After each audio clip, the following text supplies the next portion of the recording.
E se perdoar não fosse um sinal de fraqueza, mas sim o maior ato de poder pessoal que existe? Hoje, a gente vai explorar uma visão bem diferente do perdão, que o coloca não como uma concessão que se faz para o outro, mas como uma ferramenta para recuperar a nossa própria força interior. Então, vamos mergulhar de cabeça nessa pergunta. E se a nossa ideia sobre poder em situações de conflito estiver toda de cabeça para baixo? A análise de hoje vai explorar justamente essa ideia contraintuitiva, a de que a verdadeira força não vem de revidar, mas de um lugar bem inesperado.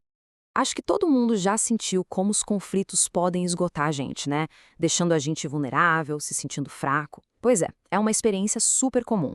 Só que o material que a gente está analisando aqui propõe um caminho totalmente diferente, um paradoxo onde a força é encontrada não na luta, mas na liberação. E o que é realmente fascinante aqui é essa reformulação do perdão. Sabe, não se trata daquela obrigação moral ou de dizer que o que aconteceu tá tudo bem. A coisa é apresentada mais como um mecanismo interno, uma mudança profunda de consciência que tira a gente de um estado de fraqueza e realinha com uma força espiritual que é fundamental. Para ir mais fundo nisso, a fonte sugere que as nossas reações ao conflito são como invocações. Com cada escolha que a gente faz, a gente está ativamente chamando por um estado de ser, ou de fraqueza, ou de força. Vamos dar uma olhada em como isso funciona na prática. Pois é, e esse slide aqui ilustra essa escolha de um jeito bem claro. A ideia é que cada pensamento de ataque é, na verdade, um chamado à nossa própria vulnerabilidade. Por outro lado, a escolha de perdoar é um ato consciente para invocar uma força maior, mais compassiva dentro da gente. Isso restabelece um senso de poder autêntico, porque o foco sai do que está lá fora e volta para dentro. Tá, mas como é que essa tal invocação funciona na prática? A fonte usa uma metáfora muito boa. O perdão atua como um agente de limpeza para nossa mente, varrendo todo aquele entulho emocional que pesa nas costas, sabe? E esse processo acontece em etapas bem claras. Primeiro, libera aquela sensação imediata de esgotamento, de tensão. Depois, vai mais fundo ainda, afastando o medo e a culpa, que são, o combustível de muitos conflitos. E o resultado final de tudo isso? Bom, segundo a fonte, quando esses obstáculos saem do caminho, a nossa consciência natural de força, de invulnerabilidade, ela pode finalmente voltar a aparecer. E olha, essa limpeza mental não é só para se sentir melhor no momento, não. Ela está, na verdade, preparando o terreno para uma mudança muito mais profunda na nossa percepção. É a transição de viver uma ilusão, criada pelo conflito, para a gente conseguir lembrar uma verdade mais profunda sobre quem a gente é.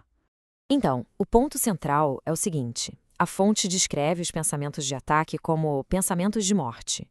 E calma, não é no sentido literal, claro, mas porque eles matam a nossa paz e criam uma realidade de medo que é ilusória. O perdão, por outro lado, é um pensamento de vida, porque ele traz a verdade de volta e desfaz as ilusões que a gente constrói.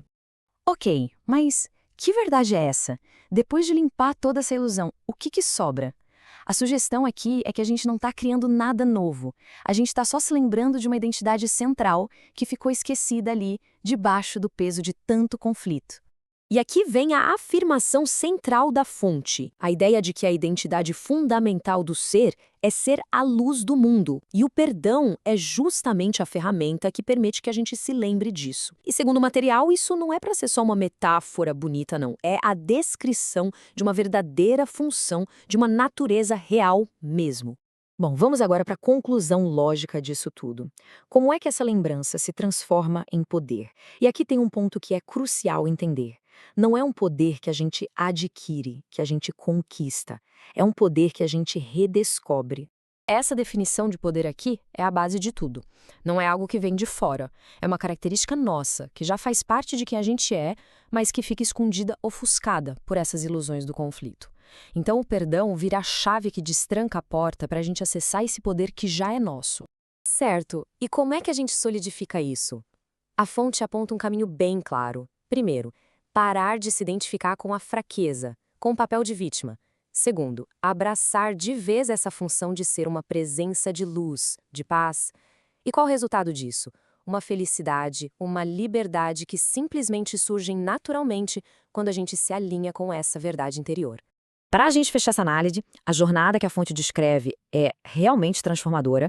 Ela leva a gente de um estado de fraqueza que a gente achava que tinha, passa por uma limpeza da mente, pela lembrança de quem a gente realmente é, para no final chegar na redescoberta de um poder, de uma invulnerabilidade que, no fundo, sempre estiveram ali. E, para terminar, fica aqui uma pergunta para reflexão. Olhando para tudo isso que a gente viu, qual ilusão sobre fraqueza ou sobre algum conflito o perdão poderia ajudar a dissolver, abrindo espaço para aquela força que já existe aí dentro? A resposta, como a gente viu, pode ser a chave para um poder que sempre esteve lá. Valeu por acompanhar a gente nessa análise.